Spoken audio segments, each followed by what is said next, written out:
Welcome to JR master சமையல். நம்ம இன்றைக்கி என்ன பார்க்க போகிறோன்னா, ரொம்ப ஆரோக்கியமான காளான் பிரியாணி எப்படி செய்கிறதுன்னு பார்ப்போம். ஆயில் ஒரு 4 ஸ்பூன் சேர்த்துக்கோங்க. பிரியாணி தாளிக்கிறதுக்கு ஒரு பட்டை, பிரிஞ்சி இலை, கல்பாசி, கொஞ்சமாக சோம்பு, ஒரு 2 ஏலக்காய் எடுத்துக்கோங்க. ஒரு 3 வெங்காயம் பொடியாக கட் பண்ணி எடுத்துக்கோங்க. இப்போ இதையும் சேர்த்துருவோம்.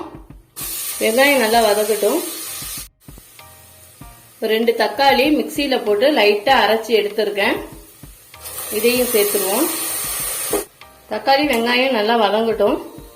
இதோட ஒரு 3 பச்சை மிளகாய் சேர்த்துக்கோங்க. 1 ஸ்பூன் இஞ்சி பூண்டு பேஸ்ட். இப்போ கொஞ்சமா புதினா இலையை சேர்த்துருவோம்.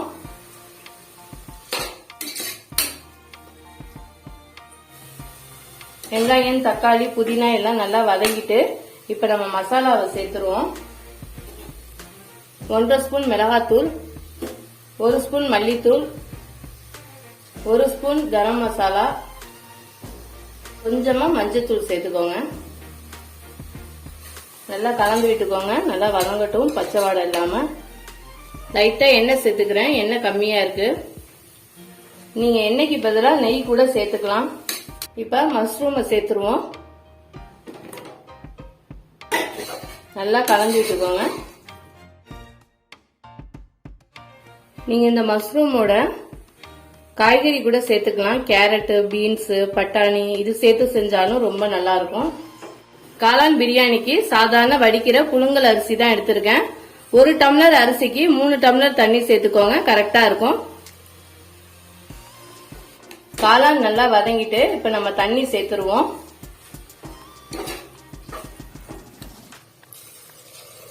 நான் தண்ணி அளந்துதான் வச்சிருந்தேன், அதை சேர்த்துக்கிறேன். 1 டம்ளர் புழுங்கல் அரிசிக்கு 3 டம்ளர் தண்ணி சேர்த்துக்கோங்க. கரெக்டா இருக்கும். இதோட தேவையான அளவு உப்பு சேர்த்துக்கோங்க. 1 டம்ளர் தேங்காய் பால் சேர்த்துக்கோங்க. நான் நெய் சேர்க்கல, அதுக்கு பதிலாக தேங்காய் பால் சேர்த்துக்கிறேன். நீங்க நெய் சேர்த்தீங்கன்னா தேங்காய் பால் தேவையில்ல. இதோட மல்லி இலை சேர்த்துக்கோங்க. இப்ப உப்பு, காரம் எல்லாம் கரெக்டா இருக்கான்னு செக் பண்ணிக்கோங்க. தண்ணி நல்லா கொதிக்கட்டும். தண்ணி நல்லா கொதிச்சிருச்சு. இப்ப நம்ம அரிசியை சேர்த்துடுவோம்.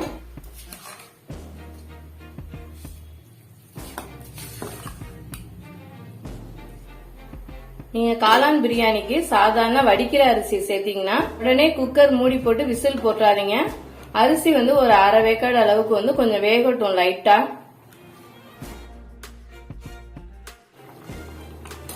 இப்ப பாருங்க, அரிசி நல்லா ஒரு அரை வேக்காடு அளவுக்கு வெந்துட்டு நமக்கு தண்ணியும் நல்லா சுண்டி வந்துட்டு இப்ப நம்ம குக்கர் மூடி போட்டு கரெக்டா 3 விசில் மட்டும் விடுங்க, போதும்.